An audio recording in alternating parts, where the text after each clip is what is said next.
नमस्कार, मेरा नाम डॉक्टर सुवर्चला है। मैं जीवा फर्टिलिटी सेंटर्स में साइंटिफिक डायरेक्टर हूँ। आज हम पेनफुल इंटरकोर्स के बारे में जानने की कोशिश करेंगे। इसे हम अंग्रेजी में डिस्परोनिया कहते हैं, यानी कि बहुत पेनफुल इंटरकोर्स। तो ये इंटरकोर्स के पहले हो सकता है, दौरान हो सकता है या बाद में भी हो सकता है ये पेन। तो ये पेन होता क्यों है और इसके क्या उपाय होते हैं, इसके सॉल्यूशंस क्या होते हैं, जानने की कोशिश करते हैं। सबसे पहले हम कॉजेस यानी कि क्यों होता है इसके बारे में जानने की कोशिश करेंगे।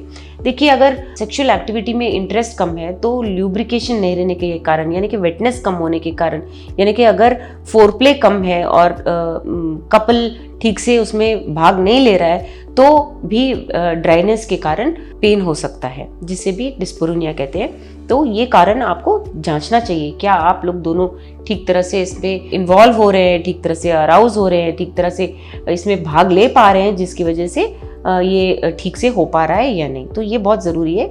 सबसे इम्पॉर्टेंट महत्वपूर्ण कारण ये भी है और बहुत छोटा और आसान उपाय भी है कि आप इस पे ध्यान दें, इसके फोरप्ले पे ध्यान दें और इंटरकोर्स ठीक से करने की कोशिश करें। दूसरा है इंजुरी, यानी कि आपको कोई घाव हुआ होगा, कोई प्रीवियस सर्जरी किया होगा या कोई टेस्ट किया होगा या कुछ ऐसा हुआ होगा जैसे कि इन्फेक्शन वगैरह, जिसकी वजह से छोटा सा इंजुरी हुआ है, जिसकी वजह से डिस्परोनिया हो रहा है। तो ये भी आपको डॉक्टर से जांच करा के रूल आउट करना चाहिए। फिर हो सकता है इन्फ्लेमेशन, या शायद इन्फेक्शन की वजह से सूजन हो रहा है। इन्फ्लेमेशन यानी सूजन, ये सूजन की वजह से भी आपको पेन हो सकता है इंटरकोर्स के दौरान, इसीलिए इसका भी आपको रूल आउट करना चाहिए। अगर सूजन है तो क्यों हो रहा है, इन्फेक्शन है, इसका कोई और कारण है, इसके आप जरूर जांच करवाएं।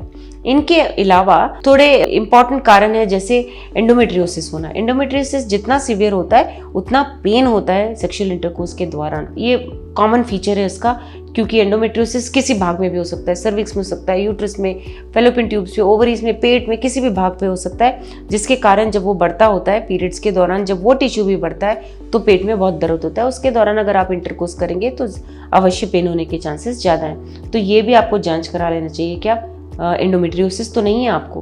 उसके बाद है फाइब्रॉइड। अगर गर्भ के अंदर कोई गड्ढा हो जो बहुत बड़ा साइज का हो तो भी इंटरकोर्स के दौरान बहुत पेन हो सकता है, इसे भी जांच करा लेना चाहिए। पॉलिप्स हैं, ऐसे छोटे मोटे कोई प्रॉब्लम्स हो जिसकी वजह से इंटरकोर्स पेनफुल हो रहा है।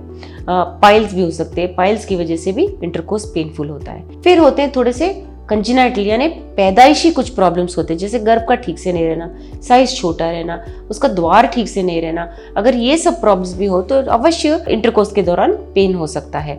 तो ये भी आपको जांच कराना चाहिए, एक स्कैन कराकर या फिजिकल एग्जामिनेशन अगर आपके गायनेकोलॉजिस्ट कर पाए तो वो भी आपको बता सकते हैं कि ये प्रॉब्लम है या कोई और प्रॉब्लम की वजह से आपको ये हो रहा है। इसके अलावा सबसे महत्वपूर्ण कारण है मानसिक और इमोशनल कारण, जैसे कि बचपन में कोई आपके साथ हादसा हुआ, जैसे कि बचपन में किसी ने आपको सेक्सुअल अब्यूज किया हो। ऐसे कारणों की वजह से भी आपके मन में एक भय बैठ जाता है, जिसकी वजह से जब भी आप कोशिश करोगे तो आप रेजिस्ट करोगे तो पेन ज़्यादा होता है। तो ये कारण जिसके बारे में हम बात नहीं करते, ट्रीटमेंट लेने के लिए निकल जाते हैं, ये कारण सबसे इम्पॉर्टेंट है। अगर आपके साथ ऐसा कुछ हुआ है जिसकी वजह से आप अब इस लाइफ बचपन से कई सालों के बाद भी आप भाग नहीं ले पा रहे हैं सेक्सुअल इंटरकोर्स में, तो इसके बारे में आपको बात करना चाहिए, इसकी थेरेपी लेनी चाहिए, काउंसलिंग लेनी चाहिए, या कुछ ना हो तो अपने डॉक्टर से आपको ये खुल के बताना चाहिए।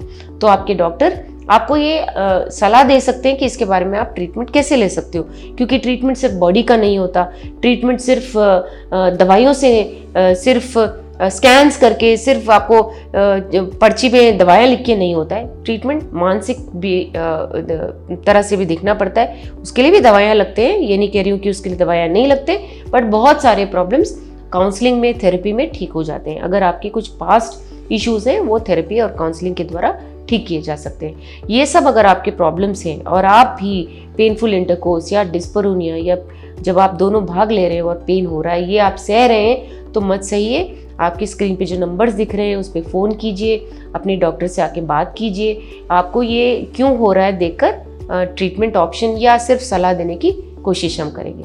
Thank you. हमने इस वीडियो को बनाने में बहुत मेहनत की है, ज़रूर हमें सब्सक्राइब और लाइक कीजिए। Thank you.